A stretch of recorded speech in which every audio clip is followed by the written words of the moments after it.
children of all ages, although I'd prefer you to be over the age of 18 if you watch my show. Welcome to another episode of What the Fuck Paranormal Chat with the Naked Bigfoot. I am your humble host, Mike the Naked Bigfoot. Welcome, welcome, welcome, one and all. Everybody who is just popping in, thank you for being here. Hey, Chris. Hey, Sherry. I know Amy's out there somewhere too, so I got to give Amy a shout out too. Um, Good to have everybody on tonight. As everybody well knows, I always do a little bit of housekeeping before we go on with the show. So let me do my housekeeping first. For those who are wondering, yes, I'm in my bed. Okay, you know I do my show. 99% of my shows are done from my bed. So there. Hey, hey, hey, Brianna. Good to see you. Welcome, welcome, welcome. Let's give a few minutes for anybody who wants to come on in before I start the housekeeping, and then moving on with the show again. Welcome everybody to What the Fuck Paranormal Chat with Naked Bigfoot. I, of course, am Mike the Naked Bigfoot, for those who do not know me. Be nice if had some new people come on tonight. I know a lot of new people have been watching my old shows, and I want to take a moment to say thank you. Hey, hey, hey! Welcome, welcome, welcome! Good to see you. Good to see you. You haven't missed anything yet. You haven't missed anything yet. Um, just getting started. Oh, give it another second. People log on. Okay, let's do the housekeeping portion of the show first. Okay, I'm sorry, guys. I had to miss Wednesday's show. Oh, by the way, I hope everybody who has seen it enjoyed the bonus show I did on Tuesday evening. That was a spur of the moment show I did on the back of one of our farm tractors. I love tractors. If you grew up somewhere where you did not have access to driving a tractor, I feel for you. It is one of the genuine thrills of the universe to drive a tractor. It's so much fun. It's one of the first things I learned how to drive as a kid. I learned how to drive a tractor at the age of 13. um, and my son, that was the first thing he learned how to drive, and he was 14. He learned how to drive a tractor at 14. He was quite good at it too. But thus, that is country life. But like I said, I'm sorry I had to move the show up until Thursday night. I know a lot of people set their schedules around when I do my shows, and I'm sorry. Something unexpected happened that evening. Well, it happened earlier in the day, actually. Right after, well, it happened after I did the show on Tuesday. I had a seizure on Tuesday evening. Once I went back in the house from riding the tractor. On the staircase, I did not fall down the steps. I recovered. I refused to go to the doctor because I'm an asshole. Um, then I had another seizure this morning. But I was already scheduled to go do my treatment, so we dealt with it all today. But I am here, um, much tired. Here, um, but of course I've so much go on. So, but that's um, just to let you know why the show went from Wednesday to today is that sometimes shit happens. And it happened to me. But I'm fine. I'm fine. So I'm doing fine. Because I'm here. I'm always here. Um, okay. Let's begin our show tonight. That was it for the housekeeping. Although, I should tell the real story really quick. While I was having treatment today, uh, I actually met somebody new in the chair near me. You always meet somebody new when you go to a medical facility of any sort. Sometimes, most of the time, nobody wants to talk to you when you're there. Everybody's there for a sick reason. But actually, a new guy I had never met him before. But apparently he knew me. Or that the chatty Cathy nurse that was there, she knows of me. I have a reputation, okay, for being the strange guy from the mountains. I get that moniker. Uh, she always said strange, she never said crazy. So, well, uh, talk about cattle mutilations. Blood sucked out of my body. He wanted to have a conversation about cattle mutilations. Which I thought was weird. He said, "Well, what do you think? Who do you think has been doing cattle mutilations?" And I looked at him and I said, "Do you really know what I think? You have to be careful when you make questions if you don't hear the answer that he wants to give you." Um, he said, "Sure, hit me. What do you think is doing?" I told him the story of the tale of the Koyotaro, and you heard me talk about Koy. If you haven't seen some past episodes, that's the Koyotaro before. They are uh, a mortal. They are a race of shapeshifters that are native to North America, uh, specifically to and their range was from Mexico to the American Southwest, American West, um, and they had an odd symbiotic relationship.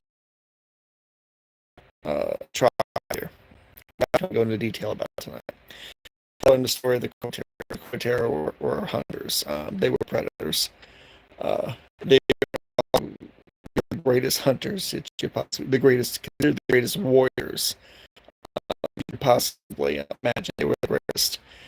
And whenever a tribe went to war, they didn't think they had enough. Went to war with another tribe. They didn't think they had enough strength to beat their enemies.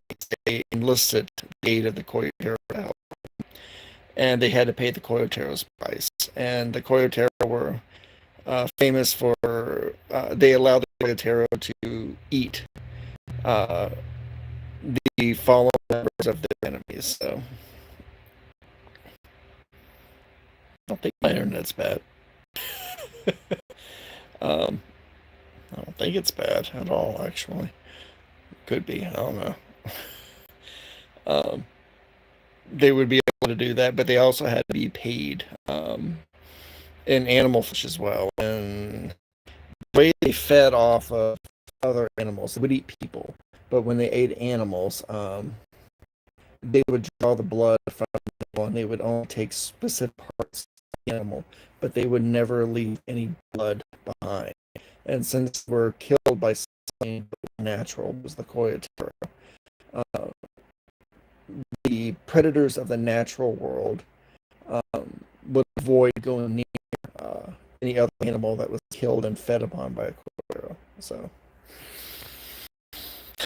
perhaps I should do a show specifically about the Koyotero, because tonight's show is kind of linked to that too.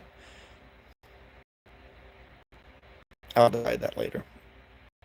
Uh, okay, let's move on. As always, um, what the fuck paranormal chat is not here to change your mind, influence you, or damage you sexually, intellectually, or physically or mentally. Uh, my show is meant to be both educational and entertaining. Um, for those who are not used to how I format my show and used to just hearing, me just talking in the floating head in the darkness talking, a lot of people enjoy that. I hope you learn to enjoy it too. Also, if you have any small children in the room, um, do not know any naughty language, be warned that I do occasionally F-bomb and other dirty words during the course of the show. It's not done out of malice or mischief. It's just part of my daily parlance. It's how I speak and how I tell stories. Sometimes it slips out of my mouth. So if you do not wish to have them learn new words, please ask them to go to bed now, um, or send them out of the room to do whatever it is you want them to do.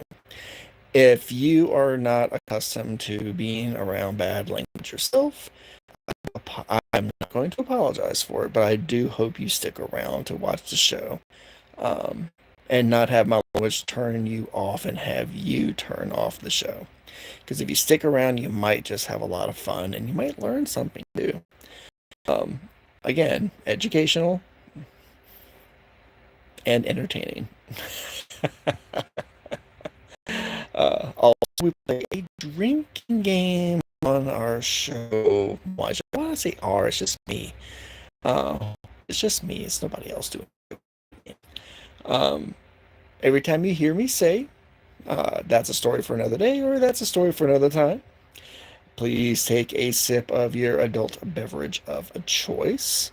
If you do not drink adult beverages, alcohol that is, and wish to play the drinking game, uh, please take a sip, a drink, or a shot of your water or juice or tea or drink non-alcoholic drink of choice.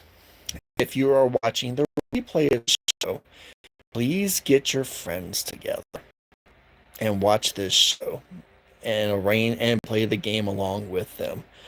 It's a lot of fun to play, I'm told.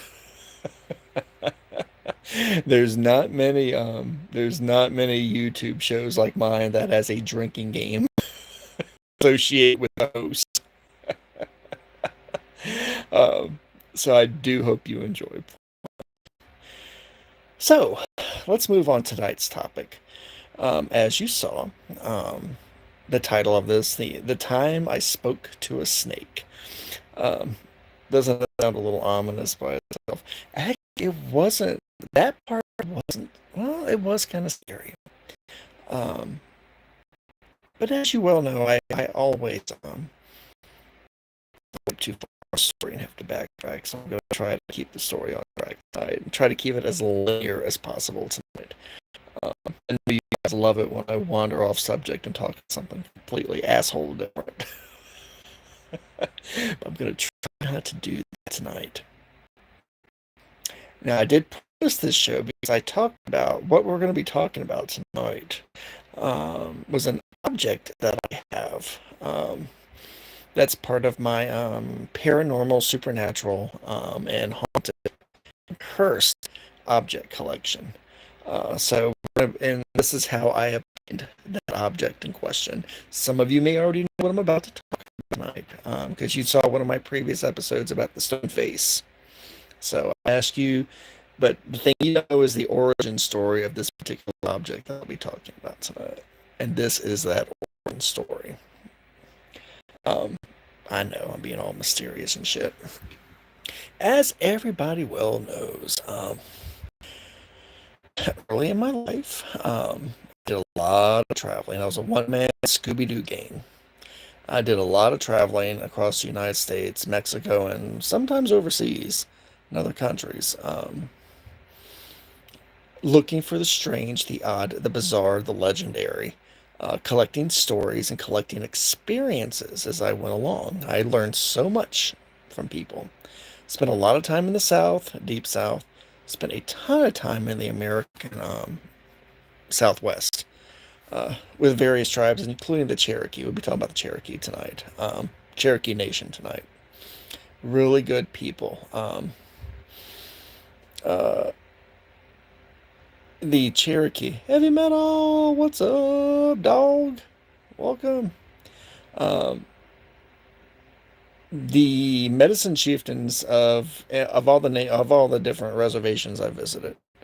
Um, the medicine chiefs were amazing. It was, God, it was so hard to get information out of them. but I was able to get, over the course of year, over the course of months, I should say, of my traveling, I would leave the reservation and then come back to the reservation. I wanted to go someplace else to learn something else. I'd always, do a beeline back to the reservation to see if they were ready to talk, or if I had something to barter with, like information or an object, or more illicit things that I could barter with the medicine chief. I could do that, and they would tell me their stories and legends, and teach me a little bit about Native American medicine. Um, Not the shit you see at the tourist traps, but the authentic, summoning the spirits out of the stones to, to heal with. It was, or communicate with. It was completely fascinating stuff that I had the opportunity to learn from, at various reservations. And it took time for them to trust me, a lot of time. And I had to make sure that I would never betray their trust, use what they taught me to exploit it, to use it to, for personal wealth and gain. That's one of the main reasons why they don't talk to people like me, bald white dudes, because they believe that I would just take what they would teach me and become famous with it, to exploit for my own benefit. It would diminish people and their culture and their beliefs. So make it a habit when I do speak of them, of what they taught me. I speak of it in reverence and respect at all times. It's appreciated. It took a long time to gain their trust, but it was worth it. It was worth it. I was able to teach a few things, and hell's bells, they taught me a ton of things. But those are many stories for another day. Those are many, many stories. God's willing that I'll be able to tell you another day. So, one of the stories that I'd left, I left one of the charity operations. I left, and I was coming back to the East Coast. Of course, I drove everywhere. For those who may be wondering, I drove everywhere in my giant Batmobile car. My old Chevy, it was such a piece of crap, but it carried me all across the United States. It took me everywhere. I swear that it was, there had to have been some spirit of the earth that possessed that thing that kept it together and kept it running. Um, One time when I was leaving on one of these old desert roads out in New Mexico, I had all four tires blow out at the same time. And for those of my friends that live out in Texas and Arizona and New Mexico, and you're away from civilization on those dark roads, when it's nighttime on these dark, lonely roads, it's black, pitch black, and the night is alive with shit. I mean, when I was broke down the side with all four of those tires blown out, it was just hearing all the coyote, the things rustling out there in the dark. It just makes it just plays so many tricks and makes you just drives you crazy when you hear it. Um, but that's neither there. That's again a story for another time. I was actually learning more about when I was out there at the time. I was learning more about the tale of the Coyotero, and I was trying to find a live Coyotero to speak to, because they had, according to their stories, their current stories, the Coyotero, when the white man began to move out west, the manifest destiny, they were moving out west to tame the Wild West. The Coyotero, there were lots of, by the way, the Custer's last, and Custer was actually in his group of murderers. I mean, because I believe he was a killer, but he was government sanctioned to the Native Americans. But he didn't kill as many Native Americans, as the Coyotero. He wiped out, and without knowing, mind you, he wiped out a lot of the Coyotero. Um, and the different tribes held the Coyotero in high. They were deeply afraid of them, but they also held them in high esteem. Um, Shit, I felt like something bit me. They had high esteem. Uh, they allowed into their villages what was left for their people, um, to be integrated into their culture, so they could they tried to protect them and keep them hidden from the white men. So their culture be preserved as well. And I was trying to locate a live Coyotero, and trust me, oh, the story I can tell you about that, I did find one. I was visited previously by them in giant coyote form. I was visited by them, but I did not see them looking as a man until much, much later. I was able to talk to them. Um, they scared the shit out of me, but that'll be a story for another day. I definitely know the story of Coyotero. You guys will enjoy that story a great deal. Well, coming back across, I was heading back to the East Coast. And I was thinking, now what am I going to do when I get back to the East Coast? There's got to be something on my list that I haven't explored yet. Um, and there was. And I was because I had not explored it yet. And that was the Brown Mountain Lights of North Carolina. For those of you who do not know of the Brown Mountain Lights of North Carolina, there's a conspiracy about the Brown Mountain Lights, and I'm going to talk about Brown Mountain Lights before we get to the snake first. Um, Again, this was falling on the heels of me trying to trying to find Coyotero to speak, and I was coming back to the East Coast to set up camp for a while. And I figured since I was coming back here and I was close to Virginia and I was back in the mountains, I'd go to the Brown Mountain Light, go try to discover, see if I could see the Brown Mountain Lights of North Carolina. Uh, the Brown Mountains are part of the Blue Ridge Mountain chain, the Appalachia. That, of course, runs down the western side of North Carolina. That particular stretch, and I will tell you this about North Carolina, the stretch of the Blue Ridge Mountains that runs through North Carolina is really, it's so rich in legend and folk tales. There are a lot of wild and crazy things that live in those mountains. Um, from Bigfoots to forest spirits. Some say aliens. Uh, use that as they say that some aliens have a colony in the mountains there. Uh, some of you may know my view on it. I've never met one, never experienced one. Saw a UAP, never saw a UFO. So until one comes down and lets me ride on their ship, I'm going to just, put a giant question mark over whether they exist or not. Um, I want to have an experience because, as everybody well knows, unless I can smell it, taste it, touch it, hear it, experience it, both physically and spiritually and mentally, um, I'm not going to say I don't believe in it, but I doubt its existence. I'm agnostic. I'm supernaturally agnostic when it comes to it.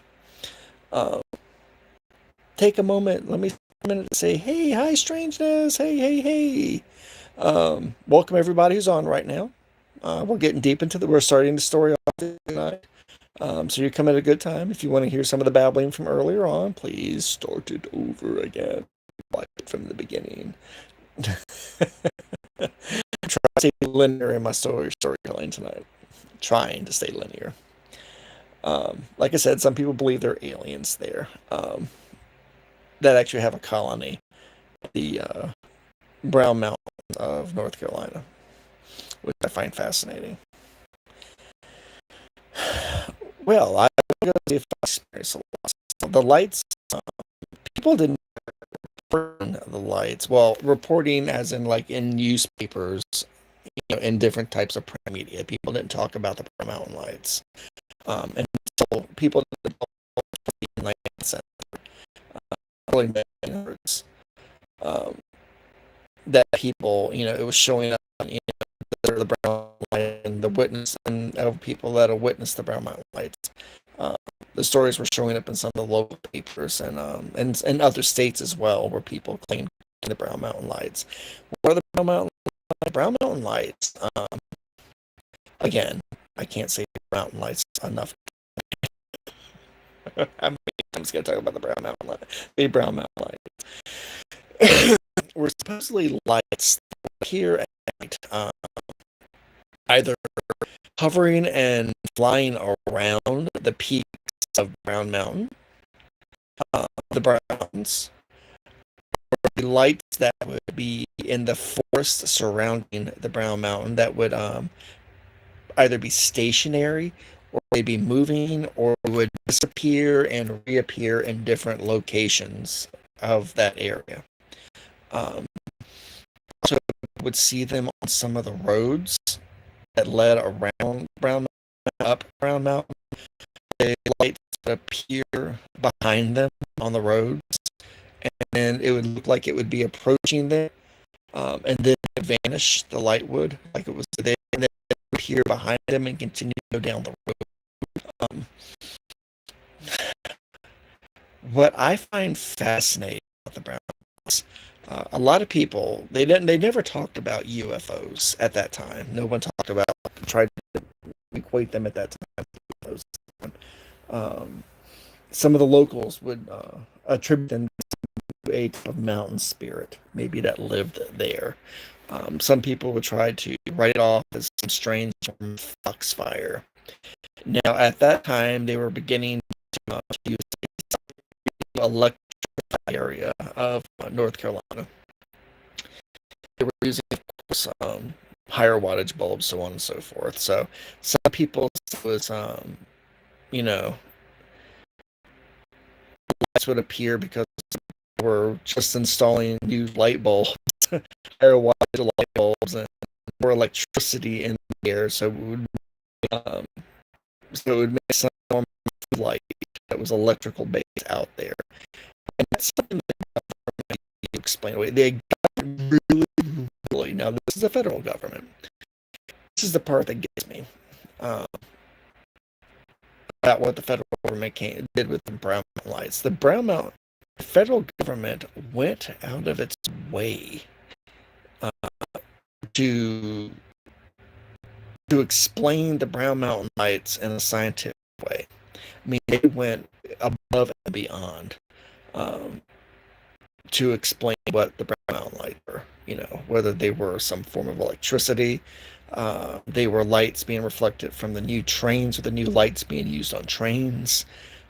I mean, they went out of their way to beat down any uh, superstitious or paranormal or supernatural explanation of the Brown Mountain Lights, uh, which I just found odd. I just found absolutely odd when I heard that. It's very few things, that our government has, you know, just to go off track for a moment, uh, has worked so hard to push this narrative of what the Brown Mountain Lights were. I mean, they worked incredibly hard. They squelched any other story that came out. They squashed it flat. And oh, they're just crazy. Oh, you know how those Southerners are. They love telling their stories on the porch about the Brown Mountain Lights. Because when you talk to some of the old people in and around that area, who grew up in the area, who experienced the Brown Mountain when they go hunting at night. When they go hunting at night, raccoon hunting with their dogs at night, they would experience the Brown Mountain Lights out there. The stories about it, that's that the lights, if they're close enough and they looked at the lights, it would appear to be a humanoid type shape that would be in the center of the lights um, when they were close enough to see them. And sometimes the lights, that humanoid shape within the light would beckon towards them or walk towards them. They said that sometimes it seemed friendly, other times it seemed absolutely frightening. It just depends on the experience of the night that would do it with it. So, um, can everybody hear me tonight?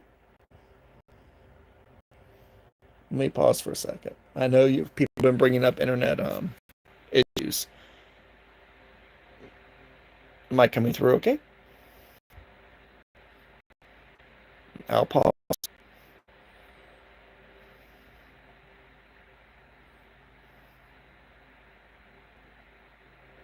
Okay.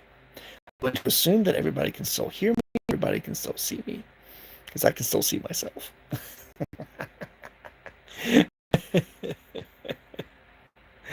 uh, Yipping?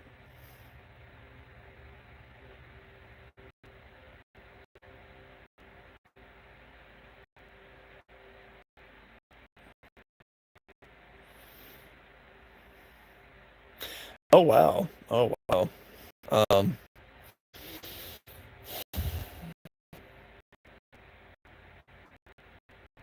I'm not one to point to when shit like this happens with electronic devices. That normal and my ghost hunter friends that are out there.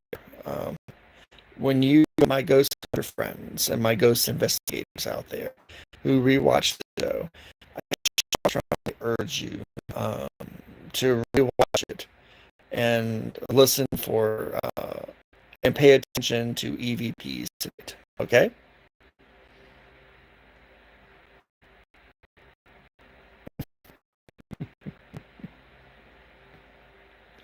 No, it's not a loose wire. I have a loose wire, but it's mental. Um, I strongly advise you to please, and if you do pick up any EVPs, I would appreciate you sharing them with me. Um, I would like to know what's being communicated tonight, because I have a sneaky suspicion something is being communicated to me for me to experience. So I would appreciate any EVP thing to listen to it, and please share with me anything that you hear. I would greatly appreciate that. You can share it with me through my Twitter account, which is at VoodooMan3. Or if you go to Twitter and you go to Mike the Naked Bigfoot, please, you can direct message me about that. Or you can leave it in the comments tonight after the show ends. I'd like to know, what's being communicated with, what's being communicated tonight. I apparently I'll stop the story for a second and tell you apparently um, there were a lot of things wrong, and I went in for my dialysis today and for my checkup and for them. They ran some new tests too after I had those seizures. A lot of equipment got fucked up today. Electronic equipment in the dialysis center got fucked up really bad today, and I got the overwhelming feeling that it was something trying to communicate with me, that it was trying to manifest in that room today. Um, Home this afternoon, um, when I stepped inside the house, the lights started flickering throughout the whole house, and actually the power went out in the entire house um, for 15 minutes. And came back on like nothing was wrong. So it's like something tried to step into the house with me today, and it shut down all the electricity in the house again today. So, and I feel like something's trying to push through again tonight. So, if you have any experiences tonight listening to the show, I would appreciate you sharing. Okay, on with the show. Let's continue with the show. Those are stories for another day. And I think I probably told y'all more than I wanted to tonight, too, so damn it. Okay. So I went in search of these lights. I wanted to experience them myself. I wanted to be able to see them myself. I wanted to see if I could see if there was any entities that were living, if these were some supernatural entity. And tells bells if it could be, something related to a UFO. I didn't know. For once in my life, I didn't know. I only had a collection of stories to go by, really old stories. A lot of stories that they had never been shared with newspaper, with strangers, or anything else that they were able to share with me about what they saw in the woods around Brown Mountain. So I went to the Blue Ridge Parkway, which wraps around a good part of the uh, Brown Mountains. Yeah, there's a Blue Ridge Parkway everywhere along the Blue Ridge Mountain chain. It's just not here in Virginia. I had to explain that to somebody one night. It's just not here in Virginia, people. Blue Ridge Mountains goes outside of Virginia. Appalachia stretches a lot further than that. Um, just for you to know. Yeah.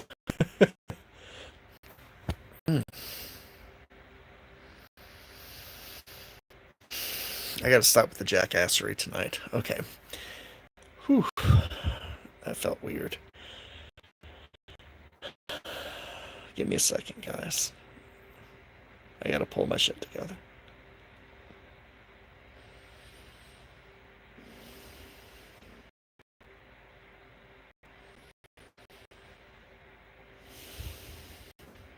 Okay. Breathing got weird there for a minute.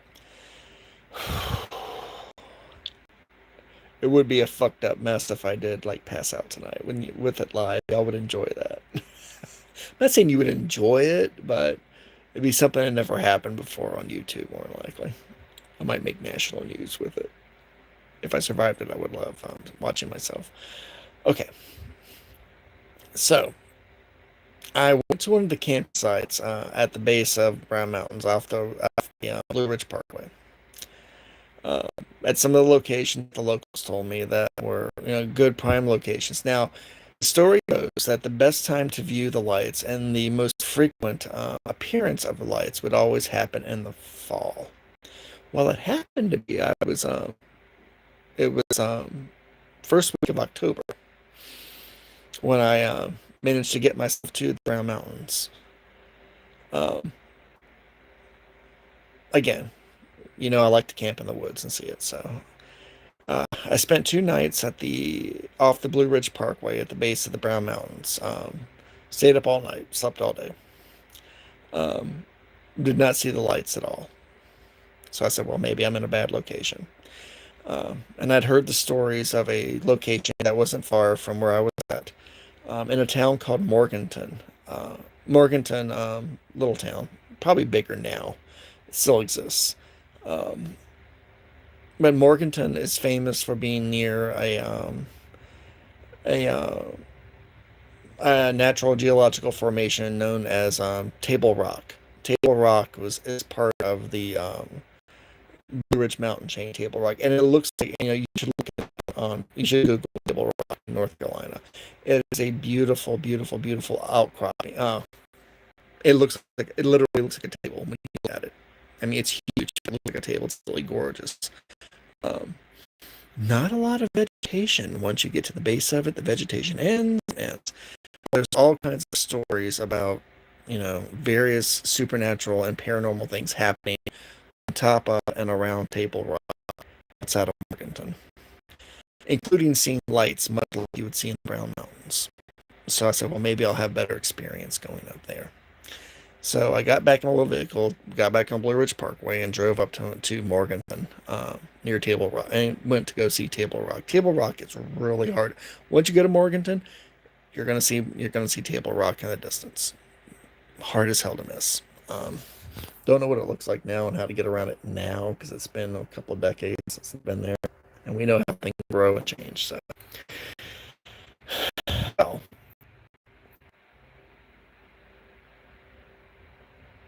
oh fuck, am I still there? Can y'all still hear me? My connection just went blink. I mean, it really did. It went really blinky Bill just now. Oh, fuck. I hate this. Um, uh, I need to finish up the story before something happens. That takes me, it takes me off the internet tonight. Because I have a feel there's something building in the room right now. And it just fucked up my connection. It's been building again. Um, My little spirit girl is strangely absent.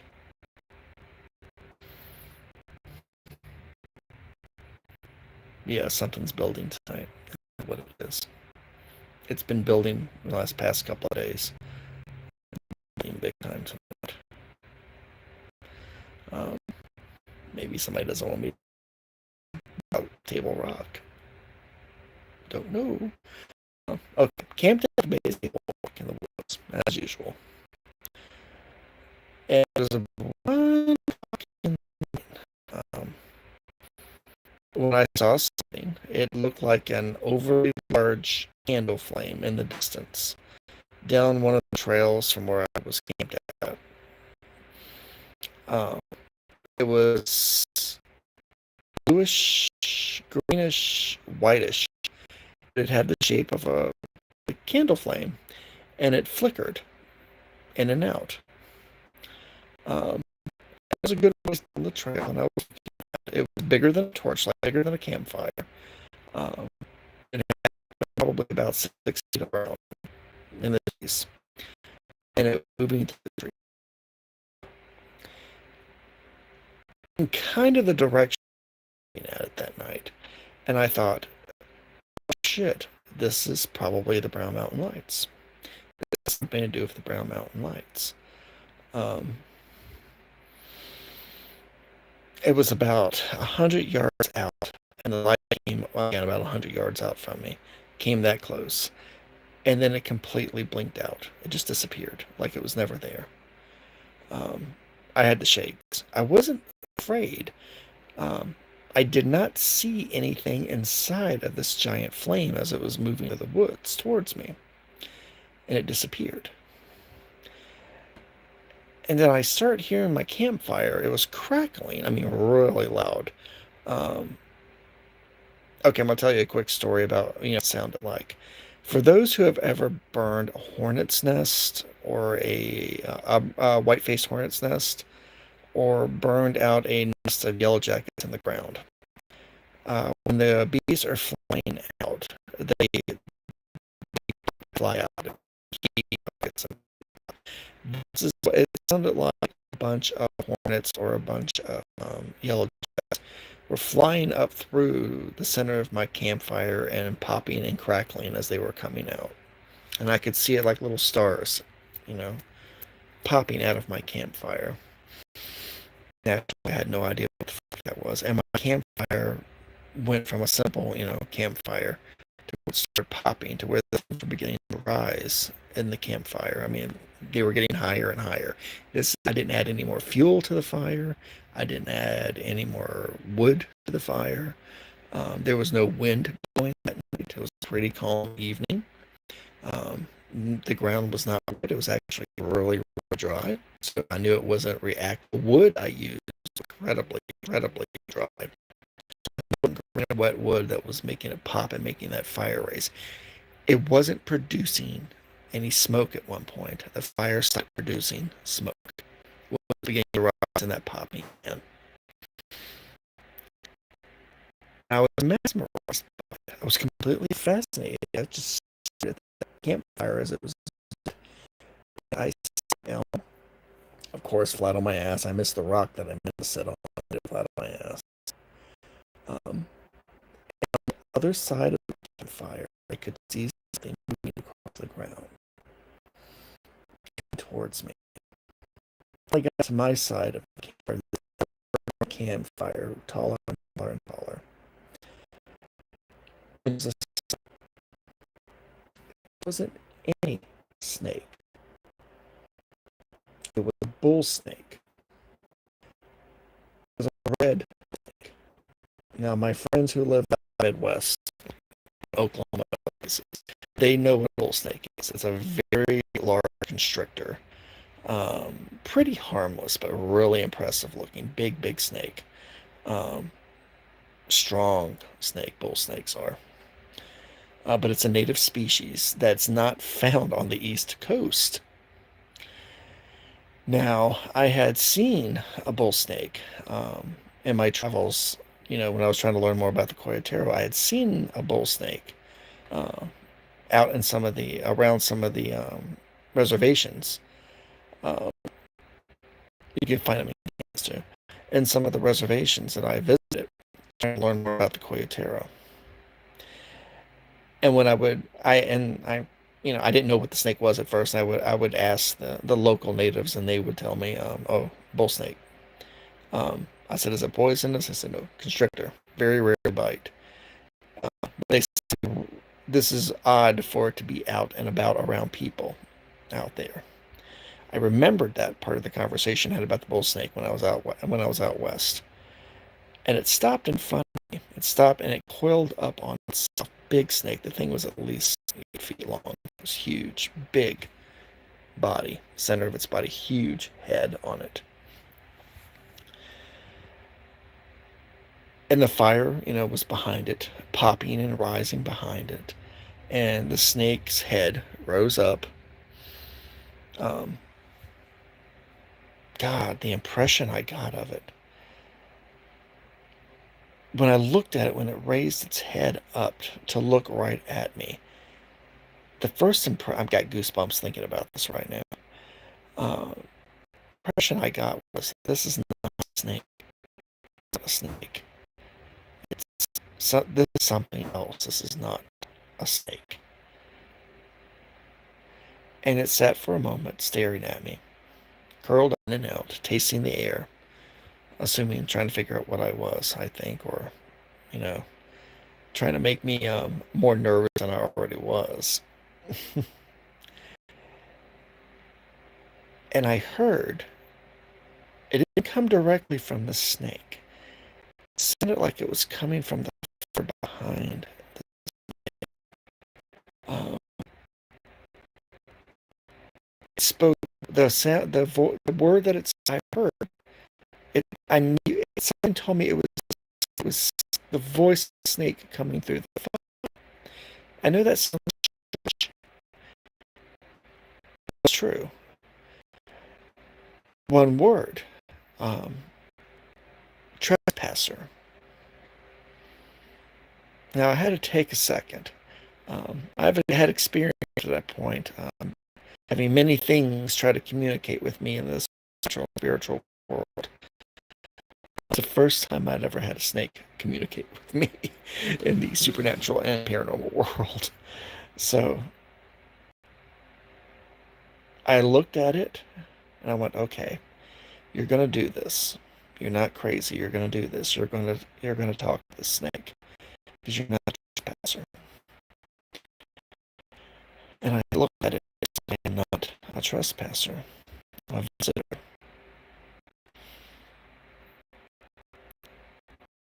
And it said one more word came through. Seem. I took that to be meaning that trespasser and visitor in its mind, whether it was the snake or the snake's voice or the fire or the fire's snake, that trespasser and visitor in its mind was the same thing. Um, I said, do you want me to leave? Again, one word answer. It said, stay. And I asked it, what are you? Are you the light that I just saw that came through the woods? And then it got agitated when I asked it that question, and it started coiling and uncoiling and coiling and uncoiling. And its tongue was flickering in and out more and more. And the light from the campfire that was rising and snapping behind it was reflecting off of its scales. And I showed the snake literally was reaching out towards me.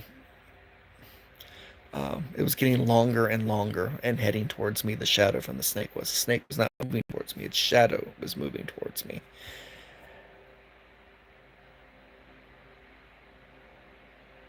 And it said, when I asked it that, what I saw was, it said, yes, one word, yes.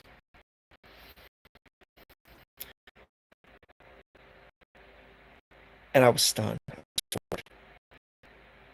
And asked it. I said, "Are you brown mountain lights? Are you the reason for the lights?" Again, one word answer. No. I went, okay, this is something else. This is a line I've used a lot in my lifetime in all my investigations. Whenever something has surprised me, I would always say to myself, or I would say out loud, well, this is something else. Um, and I actually said that out loud. I said, well, this is something else. And it responded to that, to that, the exclamation that I made, and it went, yes. I went, okay. And I asked it, are you going to hurt me? I said, no. I said, are there things out here that want to hurt me? Yes. And so what should I do? It said leave. And at this point, the shadow had not only um, was growing longer, it had actually reached me. The shadow was about 6 inches away from me from the snake. The shadow had grown from the snake about 6 inches away from me and was hand stationary. It wasn't moving. Even with this flickering, campfire behind it. You know how shadows dance for fires. The shadow being cast by the snake was not dancing with the campfire at all. It was staying stationary. It wasn't moving. It was a thing on the ground. Um, I took note of that.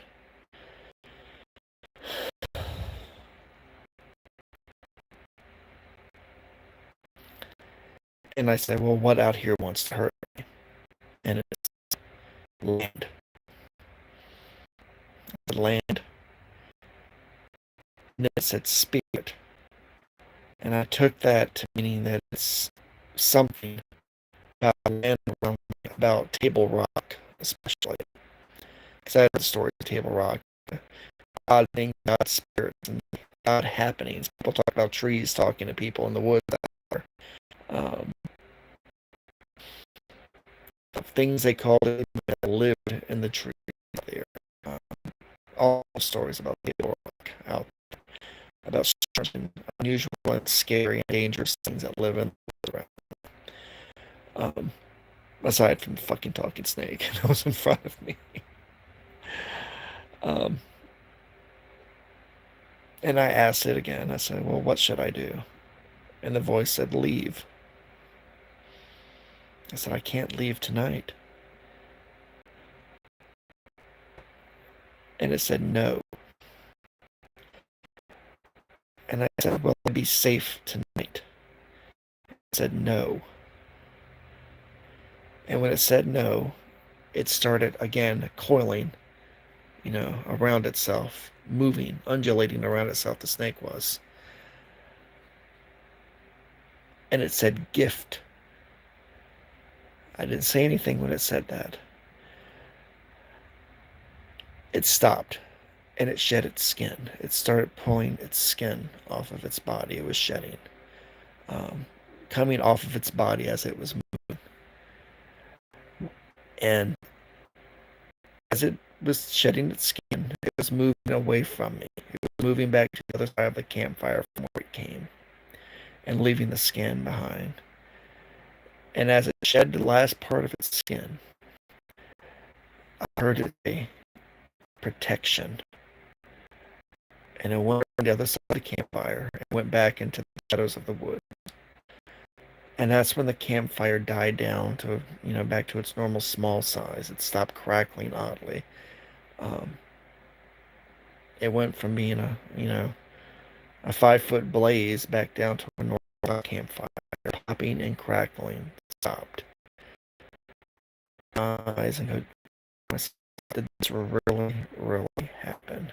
And I opened my eyes and I looked back down and I said, maybe I'm dreaming this, maybe I'm hallucinating, maybe I ate a berry I shouldn't have eaten, and I'm having a moment. I saw the snake skin was there, and it was the gift that it left me, and I took it to understand that that snake skin was left to protect me, that it was left to be a spiritual protection against whatever lived, whatever existed out there in the Brown Mountains at Table Rock. And some people I've already seen. This is that skin right here. For 2 decades. It's huge. It's fucking huge. As you can see, it's massive. Um, and coiled in on itself. It's absolutely massive. And I slept that night with that snake skin in my sleeping bag with me that night.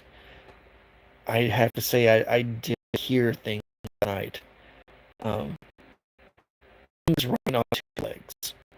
Small things on 2 legs running around my tent that night. Didn't make any sound. It didn't bother me, but I heard them running around the outside of my tent. They weren't far from my tent when they were running around. Small things. They weren't big. This was, like a very small child and barefoot around. Many of them, 5, 6, 7, running around my tent that night. But nothing touched my tent and nothing came in my tent because I slept with that skin. I think that serpent or whatever the hell it was that looked like a snake, protection to the things that live there, that not to bother me, not to touch me. Now, I've gone and I believe that that's the properties of this snake skin because I went on that to use the snake skin in a multitude of rituals. I found out that snake skin good at containing objects and from locations. I've placed or wrapped around the object or placed on an object that it takes something spiritually active. An object is you can limit the influence with the snake skin. And I always keep it in the cabinet where I keep some of the more dangerous things I've collected over the decades that are either haunted, cursed in some fashion, or that serve as a conduit for darker spirits and darker energies. And whenever I do take them out, the objects out, I usually take that snake skin, I'll wrap it around my arm, or I'll wrap it around my hand, or I'll wrap it around the object when I take it out, because it actually, again, it keeps it from influencing the world around, whatever it is around, from influence the world, contains all that negative energy into that object, and keeps the negative spirits or angry spirits, it minimizes their influence altogether. So I can't explain what that thing was, except for it was perhaps a forest spirit of some type. But I will tell you this, my friends. If you ever go to North Carolina, if you ever feel bold enough to go seeking the Brown Mountain Lions, if you're feeling curious, more curious, and you go to Table Rock near Morganton, Carolina, and you happen to set up camp in the woods around Table Rock, and you happen to get a visit from a snake, take it from your old friend the Naked Bigfoot. Listen to what it has to say. And if it offers you good advice, I strongly advise you to take it.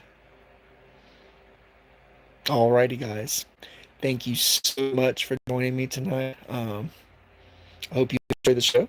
I hope that for those who are watching the replay, you enjoy the show as well. I want to thank everybody for turning out tonight. We have another show again next Wednesday, barring any a series of unfortunate events that may occur. If you've been playing our drinking game tonight, you're probably drunk as hell. And I strongly advise you to Uber, like, do not drink and drive, do not drink and drive. drink and drive. If you're at a friend's house, crash on the couch. If it's your house, can't get upstairs to your bed, find a nice cozy spot in the bathroom, go to sleep in it. But please do not drink and drive. Alrighty, guys. This has been another episode of What the Fuck Paranormal Chat with the Naked Bigfoot. I am your host, Mike the Naked Bigfoot, wishing you all a fantastic night until we meet again.